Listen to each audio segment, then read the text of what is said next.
नमस्कार, आप देख रहे हैं इंडिया डेली। मैं हूं आशीष सिन्हा। आज देश का बजट पेश हुआ। देश के बजट पेश होने के बाद कई तरह की सियासी सरगर्मियां भी देखने को मिली, लेकिन इसी बीच मिडिल क्लास को वो राहत मिली जिस राहत के वो सपने संजोए हुए थे। इतना ही नहीं, टीवी, मोबाइल, इलेक्ट्रिक कार पर जो कस्टम ड्यूटी थी उसे भी घटाया गया। किसानों पर विशेष फोकस किया गया और सबसे ज्यादा फोकस कहीं किया गया तो वो बिहार था, क्योंकि बिहार में मखाना बोर्ड बनाने का ऐलान किया गया। इतना ही नहीं, मिथिलांचल के लिए किसानों को एक स्पेशल पैकेज देने की भी बात कही गई। मिडिल क्लास को जो टैक्स स्लैब में उन्हें जो राहत चाहिए थी, वो टैक्स उन्हें राहत मिली है। लेकिन 12 लाख तक का टैक्स फ्री पर वित्त मंत्री निर्मला सीतारमण ने क्या कुछ कहा था, वो आपको सुनवा देते हैं। The middle class provides strength for India's growth. This government, under the leadership of Prime Minister Modi, has always believed in the admirable energy and ability of the middle class in nation building. In recognition of their contribution,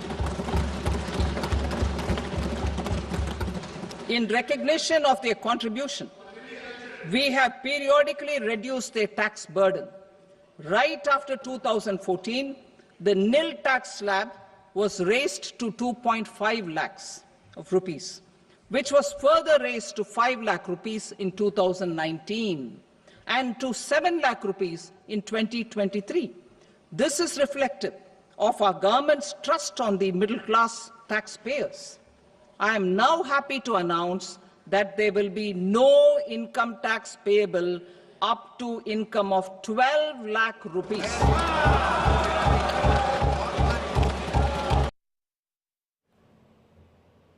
BJP नेताओं और केंद्रीय मंत्री का budget पर क्या कुछ कहना है, वो भी आपको सुनवा देते हैं। ये जो बजट की विशेषता ये है कि हमारी इकोनॉमी को एक्सेलरेट करने वाला ये बजट है।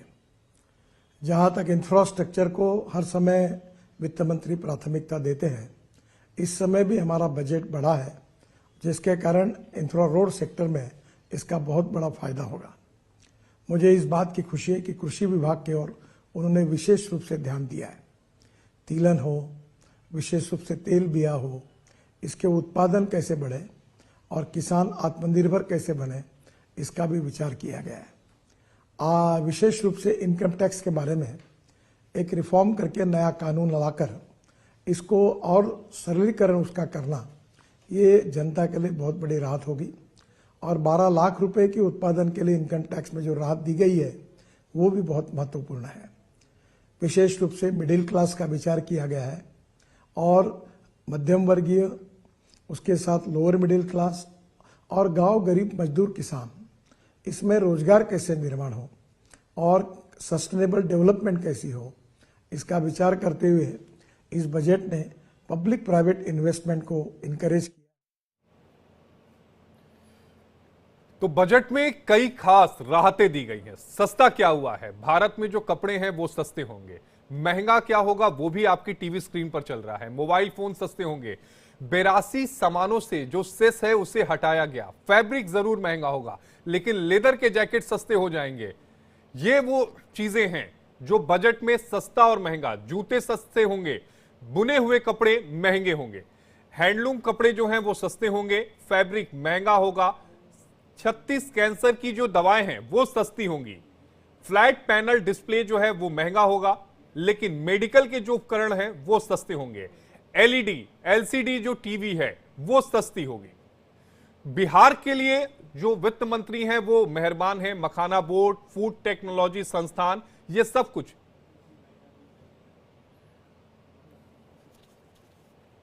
और इसी पर बातचीत करने के लिए हमारे साथ आम आदमी पार्टी के प्रवक्ता नितेश चौरसिया जी जुड़ गए हैं। नितेश जी, इंडिया डेली में आपका स्वागत है। जरा बजट को लेकर आप क्या सोचते हैं? आम आदमी पार्टी का स्टैंड क्या है, जरा बताइएगा।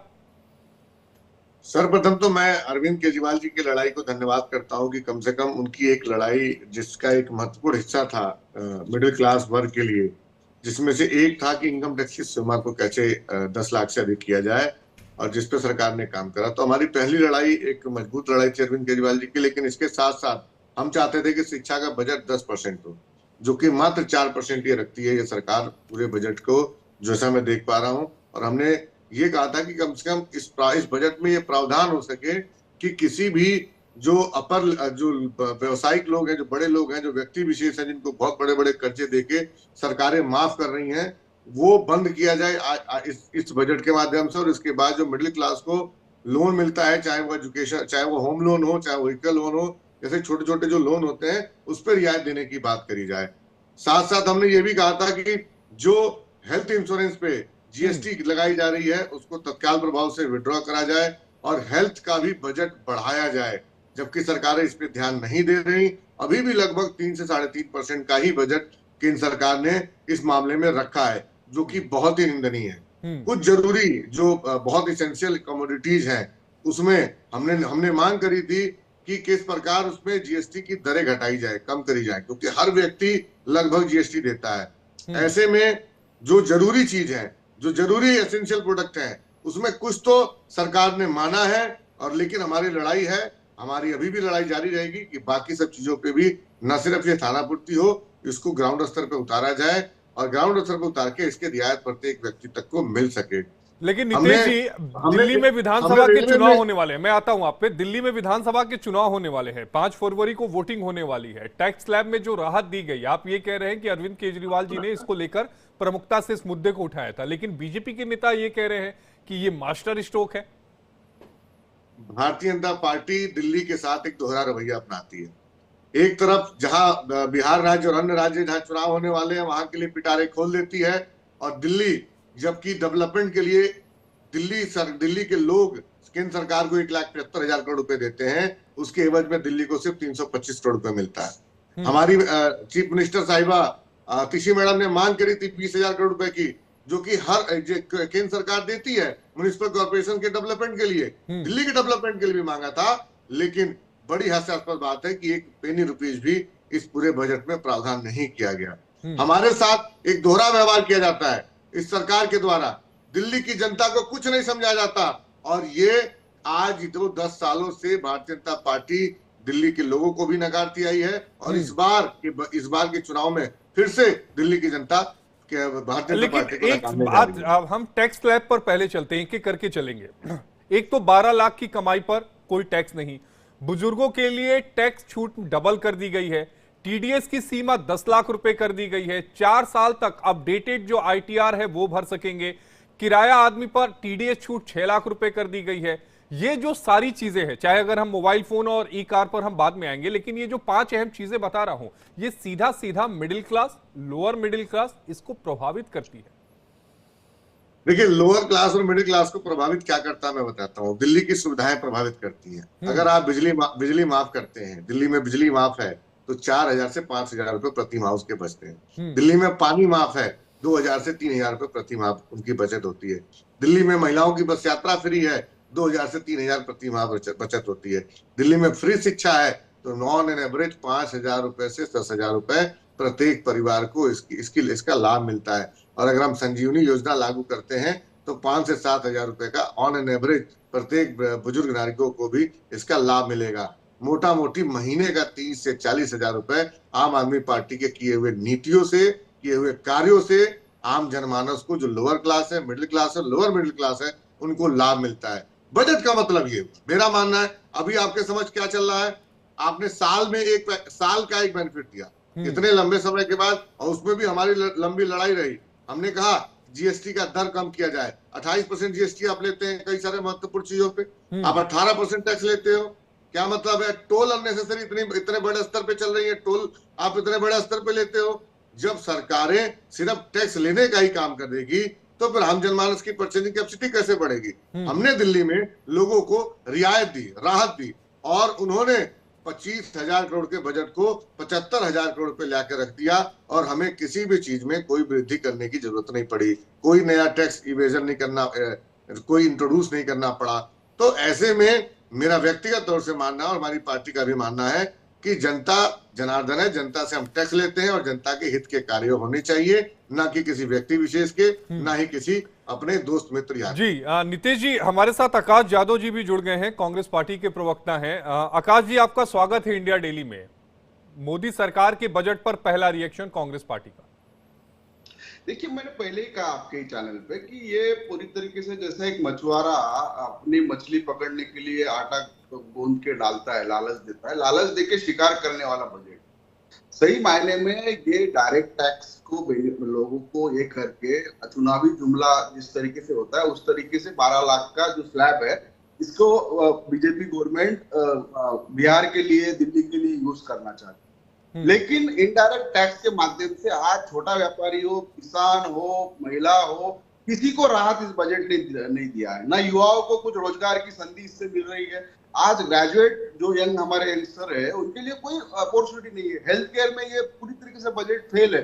आज जीडीपी के 3% हेल्थ केयर में एक ग्लोबल स्टैंडर्ड है, उससे भी कम हम लोग हेल्थ केयर में कोई ये नहीं है। एजुकेशन सेक्टर में बजट में कोई प्रावधान नहीं है। एग्रीकल्चर सेक्टर में 2.66 लाख करोड़ का ये बोल रहे हैं रूरल डेवलपमेंट के साथ में। मैं आपको बता दूं कि आज जितना भी एग्रीकल्चर सेक्टर में एमएसपी नहीं मिलने की वजह से आज कपास की ये लोग बात कर रहे हैं कि 60,000 करोड़ का हमने प्रावधान किया है, 5 साल का हमने उसके ऊपर ये किया है। कपास 7,000 रुपए क्विंटल मिल रहा है, दालें जबकि आज कपास 18,000 रुपए क्विंटल मिलना चाहिए क्योंकि लागत ही 6,000 रुपए क्विंटल है। लेकिन आकाश यादव जी, आप इससे तो इनकार नहीं करेंगे कि किसान क्रेडिट कार्ड की जो लिमिट थी वो 3 लाख से बढ़ाकर 5 लाख कर दी गई। देश में पीएम धन्य धान्य कृषि योजना शुरू होगी, 100 जिलों को उससे फायदा मिलेगा, मखाना बोर्ड बनाने की बात आ रही है। देखिए, किसान क्रेडिट देके किसानों को कब तक आप कर्जा देके ये देंगे? जब तक उसके माल को सही दाम नहीं देंगे, उसकी मेहनत का मेहनताना नहीं देंगे, तो हमेशा कर्जे में रहेगा। आपको हमेशा कर्जे में रखना है क्या? आप कानूनन एमएसपी दीजिए जिससे रूरल इकोनॉमी बूस्ट होगी, उसका जीडीपी पे भी असर पड़ेगा और आपको वहां एग्रीकल्चर सेक्टर के इंफ्रास्ट्रक्चर में आपको निवेश करना चाहिए। देखिए, 5 लाख तक क्रेडिट लिमिट दी है, अच्छी बात है, स्वागत बात है, मैं उसका विरोध नहीं करता हूं, लेकिन उसके साथ साथ आप एमएसपी देना जरूरी है। आप कब तक कर्जे में रखेंगे किसानों को? आज जब तक आप सही मायने में इकोनॉमी को, रूरल इकोनॉमी आपने दे दी थी क्या? रंगनाथन स्वामी कमेटी की रिपोर्ट कब आई थी? आपके टेन्योर में आई थी ना, यूपीए में आई थी ना? रंगनाथन कमेटी और इसके ऊपर मनमोहन सिंह सरकार ने जो काम किया था उसी के अकॉर्डिंगली एमएसपी प्रस्तुत हुई थी। लेकिन आज एमएसपी के ड्रॉबैक ऐसे 2014 से। नितेश जी, आप इस सवाल का जवाब दे दीजिए। कानून है उसको गारंटी नहीं। कांग्रेस कह रही है कि भाई आज कपास को क्या भाव है, सोयाबीन को क्या भाव है, दालों को क्या भाव है। आज दालें इंपोर्ट करने की बात निर्मला सीतारमण जी कर रही थी, हमको सेल्फ सस्टेनेबल होना पड़ेगा। जब दालों का उत्पादन बढ़ता है तो ये इंपोर्ट कर लेते हैं, भाव कम कर देते हैं, किसान मर जाता है, क्यों दालें लगाएगा? तो इसके अंदर आपकी पॉलिसीज जो है वो व्यापारी धार्जिन है, वो पूरी तरीके से कैपिटलिस्ट धार्जिन है। आपको जब तक किसान, यहाँ की युवा, यहाँ का सोशल जस्टिस के हिसाब से आप जब तक तय नहीं करोगे इस देश को, और सब वर्ग को आपको देखना पड़ेगा। 140 करोड़ लोगों का देश है ये कोई पर्टिकुलर वर्ग को आप ये नहीं कर सकते। सबको जस्टिस बजट से आशा है और सबको मिलना चाहिए था, इसमें नहीं मिल रहा है। इसमें सिर्फ और सिर्फ छलावा है। वाईपी सिंह जी भी अर्थशास्त्री हैं, वो हमारे साथ जुड़ गए हैं। सिंह साहब, इंडिया डेली में आपका स्वागत है। जरा ये टैक्स स्लैब को समझाइएगा योगेंद्र प्रताप जी कि ये थोड़ा सा कंफ्यूजन हो रहा है कि क्या है। आम आदमी पार्टी की अपनी बात है, उन्होंने कहा कि ठीक है हमने इसको लेकर लड़ाई लड़ी, कांग्रेस कह रही है कि जुमला है, लेकिन है क्या? टैक्स स्लैब में कितना फायदा एक आम आदमी को? मान लीजिए, सपोज करिए कि मैं 12 लाख से कम कमाता हूं, 11 लाख रुपए मैं कमाता हूं साल का, मेरी जेब में बचत का कितना जाएगा? नमस्कार। सबसे पहले फर्स्ट ऑफ ऑल जितने भी डिस्टिंग्विश्ड गेस्ट हैं, सबसे पहले तो मैं बता दूं कि मैं professor of economics and finance, मैं थोड़ा उस नजरिए से भी चीजों को देखता हूं। पहले तो मैं बात करूंगा कि जैसे इस बजट में कंटिन्यूअसली पिछले बजटों से जो हमारा फिस्कल डेफिसिट है उसको काफी रिड्यूस किया गया है। 4.4 इस बार टारगेट किया गया है। मैं फिस्कल डेफिसिट अगर सरल भाषा में बताऊं तो budgetary deficit excluding interest payment obligation, तो हमारे इंटरेस्ट पेमेंट को फाइनेंस मिनिस्टर ने कम करने की कोशिश की। मतलब हमारा जो रिसोर्सेस होगा, जो भी हम एक्सपेंडिचर प्लान करेंगे उस पर खर्च करने के लिए सफिशिएंट होगा। पहली बात तो ये है। दूसरा, जब हम रिवोल्यूशन की बात करते हैं, हम इंडस्ट्रियलाइजेशन की बात करते हैं, इकोनॉमिक ग्रोथ की बात करते हैं, मैं अभी उस पर भी आऊंगा, पर्सनल इनकम टैक्स जिसकी आप बात कर रहे थे। जब हम उसकी ग्रोथ की बात करते हैं तो हमें 3 चीज रिक्वायर्ड होती है। एक तो फंडिंग, इंफ्रास्ट्रक्चर और दूसरा सिंप्लीफिकेशन ऑफ डॉक्यूमेंटेशन। अगर आज हम देखें तो apart from the large sector, जो हमारा मिडिल क्लास सेक्टर है, मीडियम सेक्टर है, small scale units, startups and mid size businesses, उनके साथ फंडिंग की बहुत बड़ी इशू थी। तो सबसे बड़ी बात है कि मिड साइज के जो ऑर्गेनाइजेशंस हैं, स्टार्टअप्स हैं, स्मॉल स्केल यूनिट्स हैं, उनको फोकस करके फंडिंग को आसान, अगर हम फंडिंग को एक्सेसिबल बना दे, अफोर्डेबल बना दे, तो इकोनॉमिक ग्रोथ। देखिए तीन ही चीजें required, government need not to invest in the businesses, it is up to the private sector. What they require is the conducive environment, जो उनको चाहिए कंड्यूसिव एनवायरनमेंट चाहिए, वो योगेंद्र जी भी हमारे साथ जुड़ गए, मैं आपके पास आता हूं सिंह साहब। योगेंद्र जी भी हमारे साथ जुड़ गए हैं, पत्रकार हैं। मनीष तिवारी जी का एक बयान आया, योगेंद्र जी अगर आपको मेरी आवाज आ रही है, तो उन्होंने कहा कि ये देश का बजट है या बिहार का बजट है।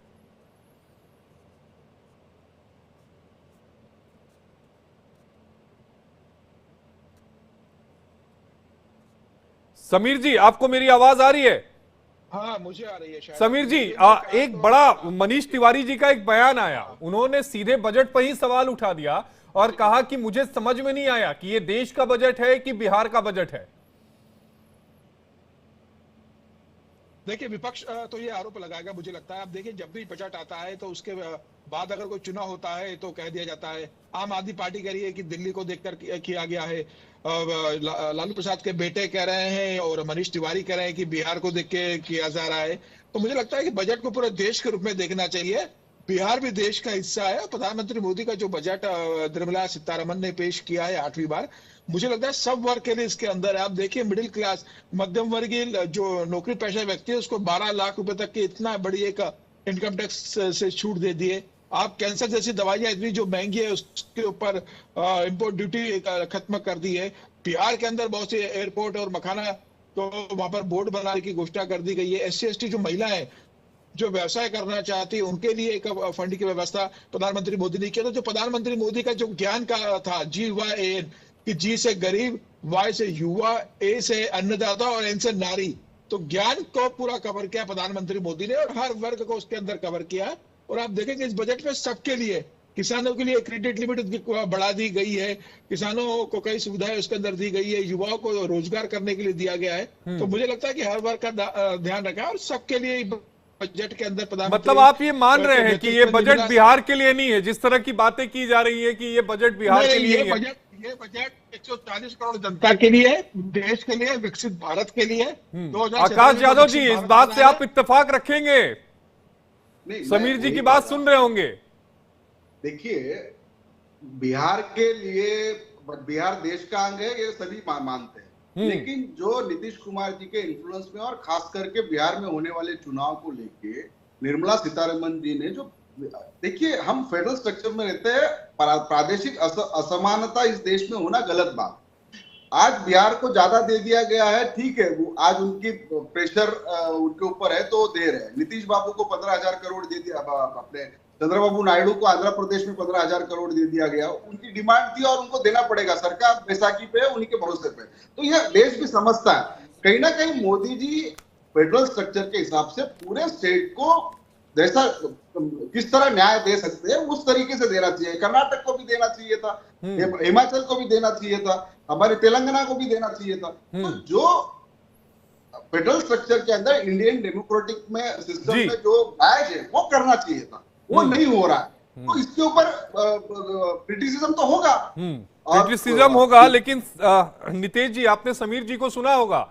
समीर जी इसे देश का बजट बता रहे हैं, आप कह रहे हैं कि नहीं बजट ठीक नहीं है। एक बात से आपने कहा कि अरविंद केजरीवाल जी ने बजट में जो टैक्स स्लैब था उसको लेकर आप लोगों ने लड़ाई लड़ी थी, उस बात को मान लिया गया, लेकिन बाकी बातों से आप इत्तेफाक नहीं रखते। बहुत सारी और भी हमने कहा था कि बुजुर्गों को भी इसका लाभ मिलना चाहिए। मोदी जी अपनी सेल्फी पॉइंट तो बनवा लेते हैं रेलवे पे, लेकिन बुजुर्गों की सब्सिडी खा जाते हैं और फिर आके कहते हैं कि हमने मध्यम वर्गों का ख्याल रखा, हमने लोअर मिडिल क्लास का ख्याल रखा। क्या वो जो बुजुर्ग जो जीवन अपना देश सेवा में दे देते हैं, देश को जीवन भर टैक्स देते हैं, क्या वो अगर जो अपनी बुजुर्ग अवस्था में अगर रेल की यात्रा मुफ्त में या कम दर पे करना चाहते तो नहीं करना चाहिए क्या उन्हें? आप बताइए इसमें कौन सा बहुत बड़ा बर्डन था? और अगर नहीं था तो मोदी जी का सेल्फी पॉइंट कितना इंपॉर्टेंट था? ऐसे बहुत सारे विषय हैं और लगे हाथ क्यों नहीं हेल्थ सेक्टर के बजट को बढ़ाया जा रहा है? अगर सरकार इतनी गंभीर है, क्यों नहीं एजुकेशन समीर सेक्टर को जी, बढ़ाया जा इस रहा है? सवाल का तो जवाब फिर मैं सरकार आपसे ले चाहती है लेता कि हूं। आप सवाल करें। नितेश जी ने जो सवाल उठाया उसका जवाब मैं आपसे ले लेता हूं। देखिए, मुझे लगता है कि एक क्षेत्र के रूप में, एक छोटे से रूप में देखकर बजट को क्रिटिसाइज करना, देखिए आम आदमी पार्टी जरूर कुछ कहेगी, आरजेडी जरूर कहेगी, कांग्रेस जरूर कहेगी, लेकिन आज समग्र रूप से अगर बजट को देखेंगे, अब हेल्थ की बात कर रहे हैं तो 75,000 मेडिकल सीट के अंदर घोषित कर दी नहीं शुरू होंगी। 3.5 का बजट रखा आपने, हर क्षेत्र के लिए प्रधानमंत्री ने घोषणा की है। अब ये आप कह दो कि भाई अरविंद केजरीवाल चाहते हैं कि 98,000 करोड़ का बजट है, सिर्फ 3.8% है टोटल बजट का। देखे ना कि जब उनको बजट इसलिए आप कौन सा बहुत बड़ा ड्रास्टिक चेंज लाने जा रहे हैं? क्या करते हैं, 75 को 45 करोड़ रुपया वो शीशमहल पे मैं खर्च कह रहा हूँ कर देते हैं। 3.8% के बजट को इतना बड़ा बजट समझते हैं हेल्थ सेक्टर में। पूरे बजट का 3% अगर आपकी गंभीरता लेके देश को स्वस्थ रखने की है, तो इसके बजट को कम से कम अरविंद केजरीवाल जी की डिमांड के अनुसार 10% करनी चाहिए। नितेश जी, समीर जी और आकाश जी, मैं आपके पास आता हूं, लेकिन बुलेटिन में वक्त हो गया एक छोटे से ब्रेक का। ब्रेक के तुरंत बाद फौरन हम हाजिर होते हैं, डिबेट को कंटिन्यू रखेंगे।